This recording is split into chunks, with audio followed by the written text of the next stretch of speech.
If you visited Portugal 10 or even 15 years ago and you've recently revisited, you would have noticed some serious changes that have taken place, especially in cities like Porto and Lisbon. Today, you and I have the pleasure to sit down with Sónia, a Portuguese expat that has lived in a variety of places around the world that has just recently moved back to the Lisbon area. She discusses the changes she's witnessed. My hope is that our conversation helps you set realistic expectations as you move here and live in Portugal.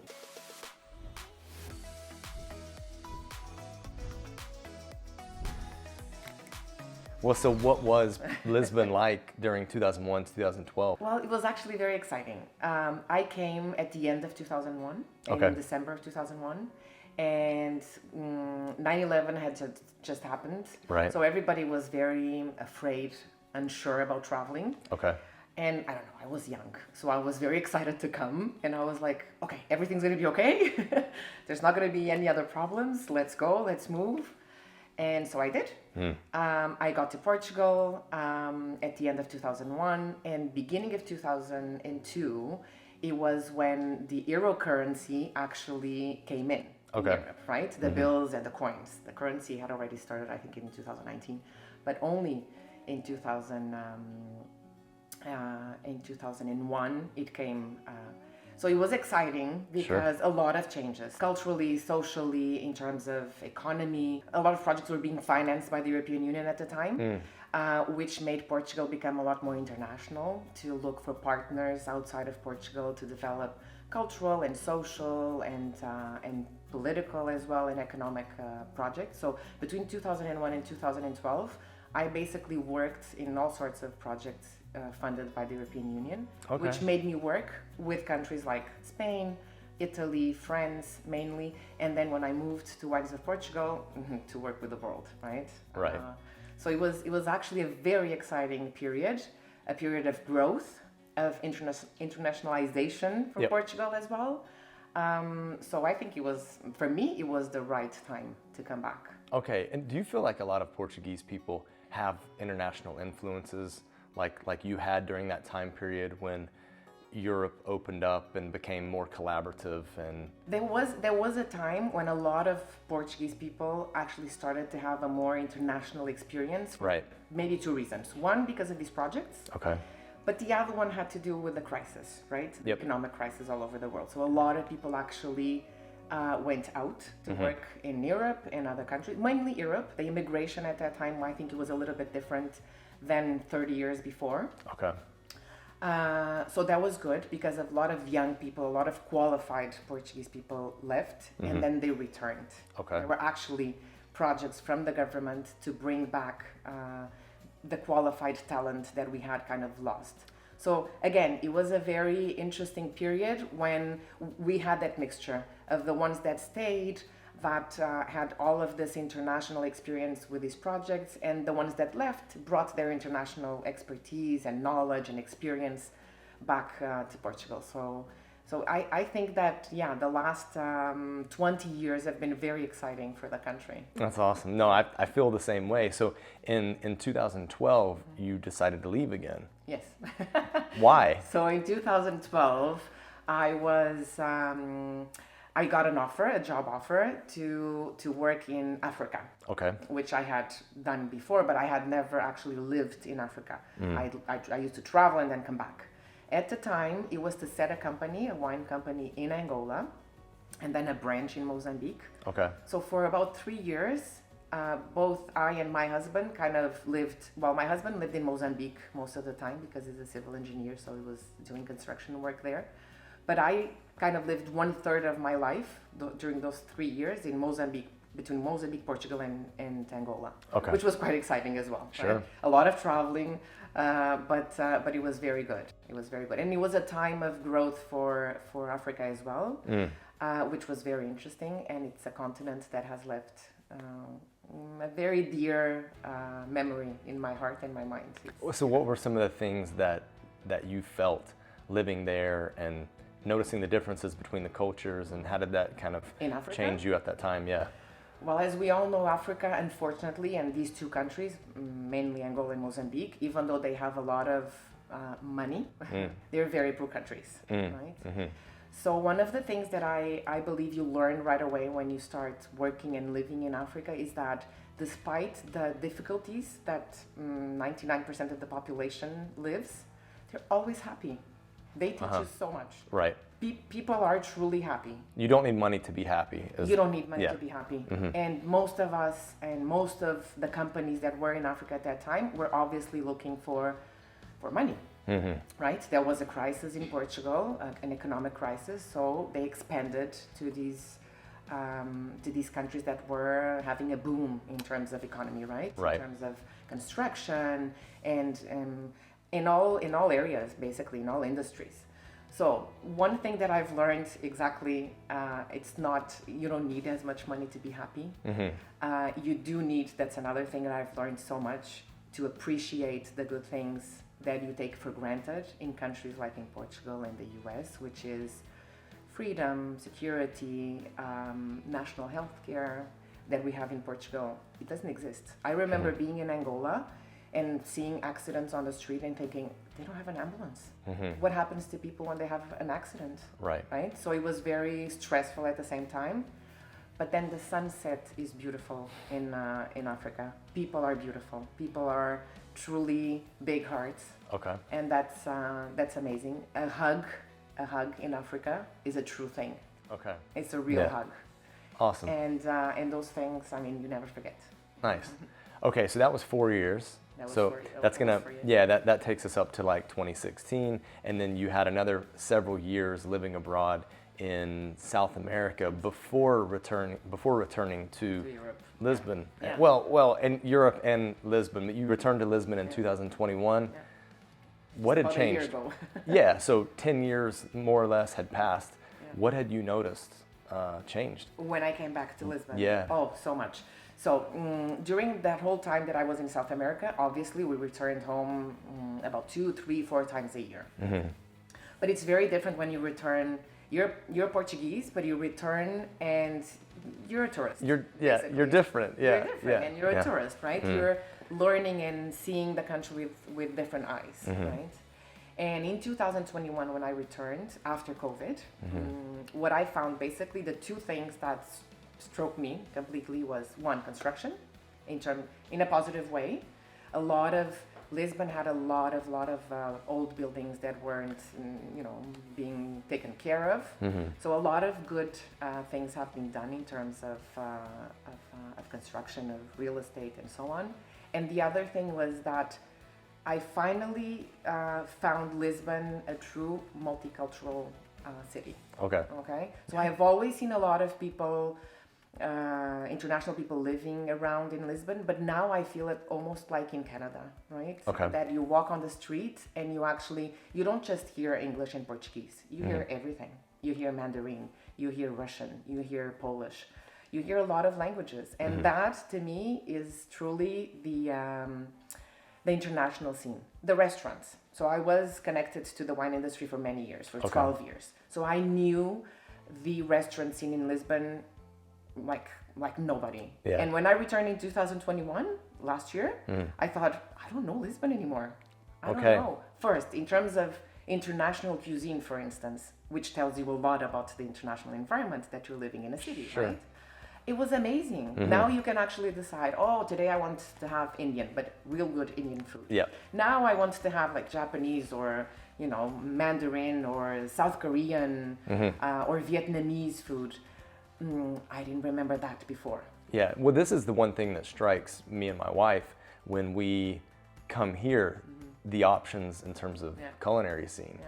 Because we have it a little bit in Porto, and the food in the north is great in Porto, but we don't have the international options. So when we want to be able to travel through food without actually having to go internationally, coming here is it. It is beautiful. And you just used the word. I think that food and traveling go along. And you can travel within this country, within this or any country, within one country that's multicultural.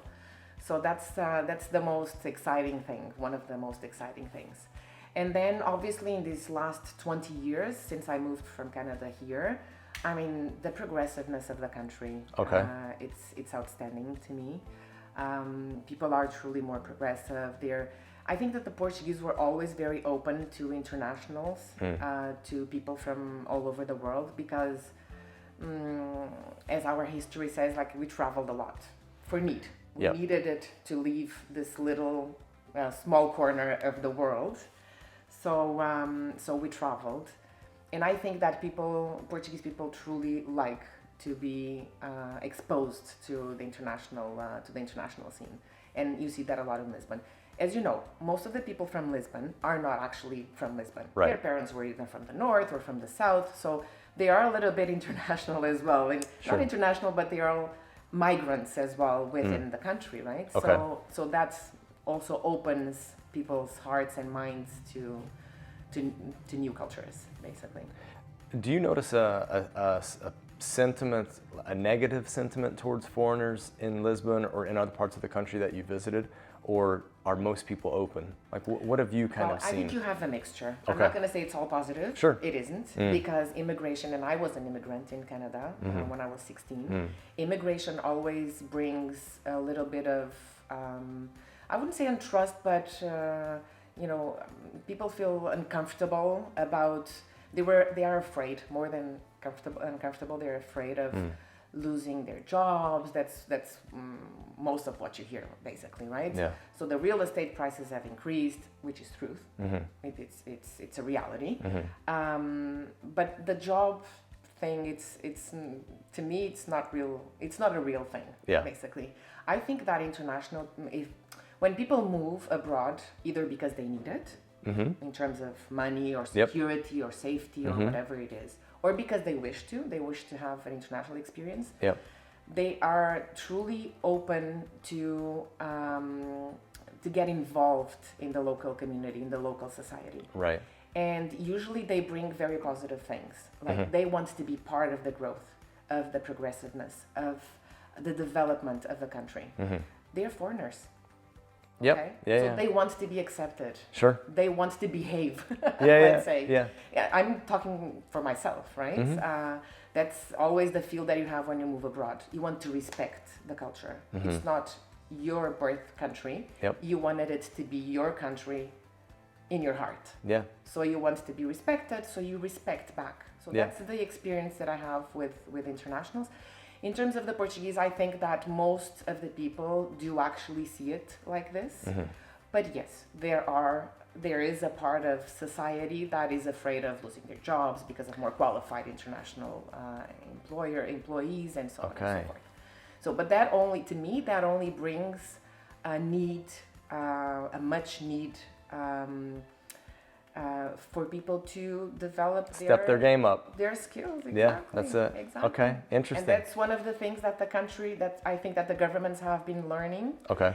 I've known a lot of, which is quite interesting as well, a lot of international projects, so people that came to live here that started their own businesses, and they are bringing people from the universities and giving them more training in other areas, in different areas than they had. So basically they're getting our workers more skilled. Isn't that amazing? That's a positive thing. That's amazing. That's great. Yeah. But that's one of the things that a lot of people don't know, unfortunately. And that I think that both the governments and companies like ours should, like all of us, should kind of put it out so that the Portuguese feel more comfortable. Was there anyone, or did you have any struggles when you first moved back? Were there any things that were awkward to adapt to? No. Again, I was away, but I traveled quite a bit to Portugal. So you still had relationships you were maintaining? I still had my friends. Good. But now if you ask me, maybe 50% of my friends in Portugal are actually repats or expats. Okay. So they kind of had the same experiences, which is a comfort because they do understand some things. Yep.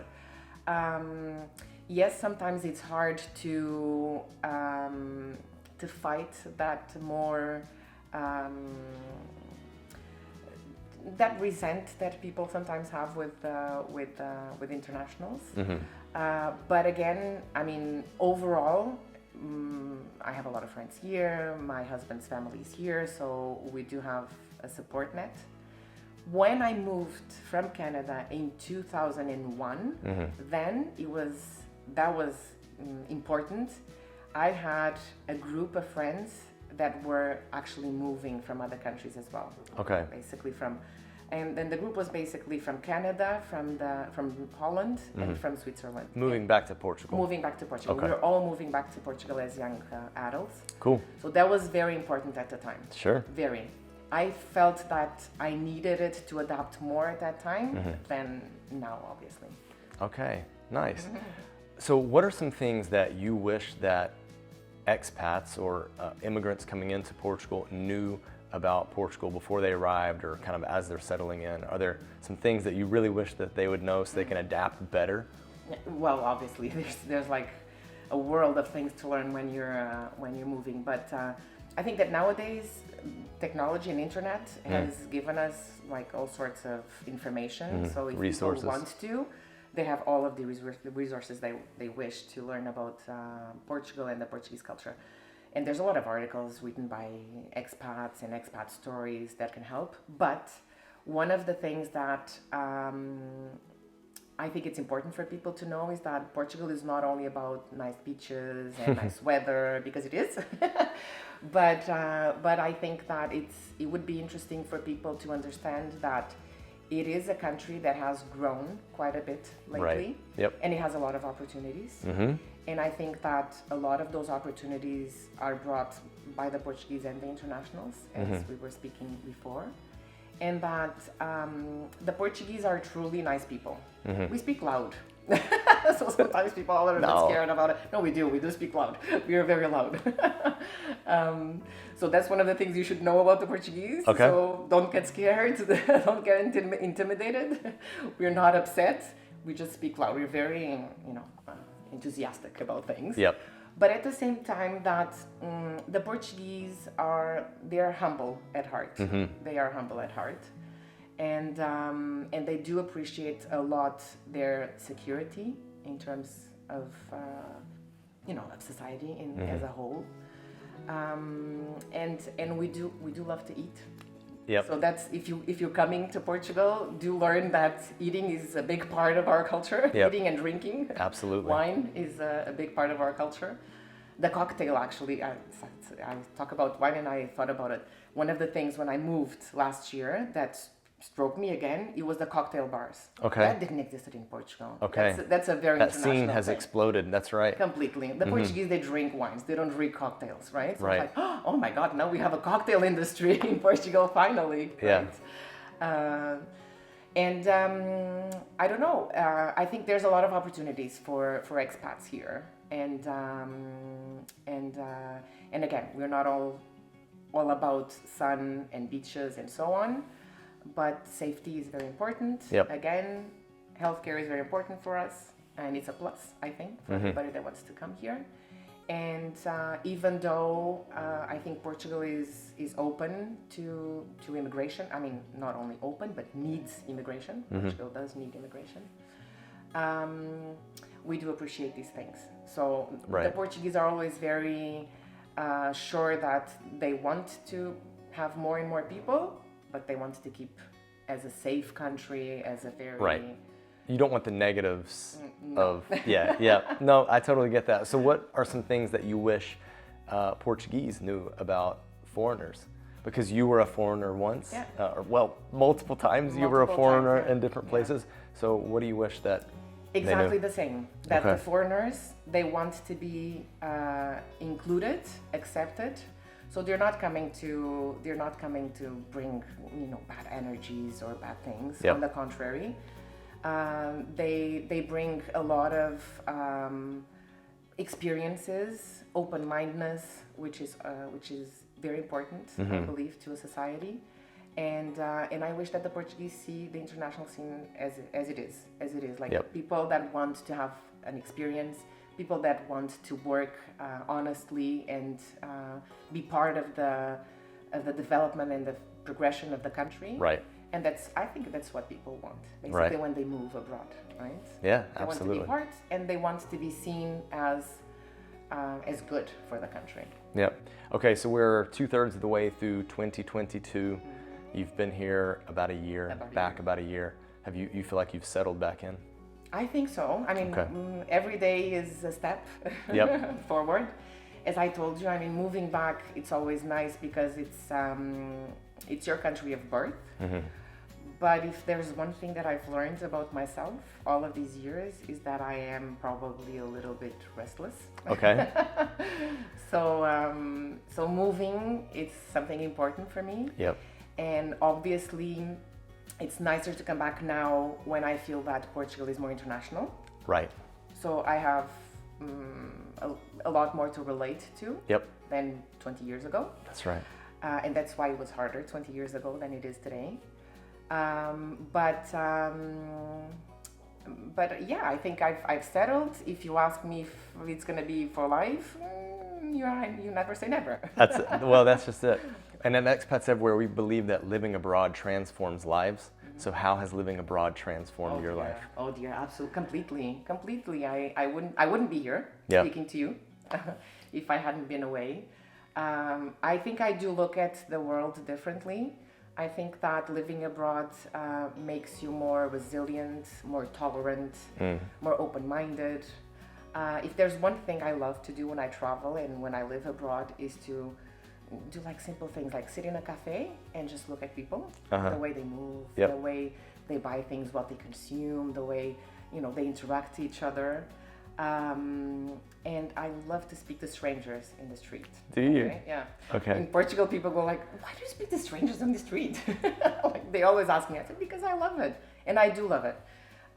That's super helpful to us foreigners, to have interactions with Portuguese like this. I think so. One, because I love to hear their stories, and I also like to share my story. Sure, absolutely. Oh, you've got a super interesting stories. That's awesome. So it is nice. So you can spend hours talking. So in my kids' school, for instance, I do have quite a few Portuguese mothers that are friends. But then I have the other international ones, right? Because now you have, even in a Portuguese school, you do have people from all over the world. You have the Brazilians, you have the Russians, you have the Americans. And I'm always thrilled to meet these people and go, "Why are you here? What do you like about it?" So it's very nice. Oh, that's awesome. Yeah. Thank you so much for meeting with Expats Everywhere. We appreciate it. Guys, if you want to see more on Portugal, check out this playlist right here. Get caught up on what we've shot. Now, let's get moving. Bye.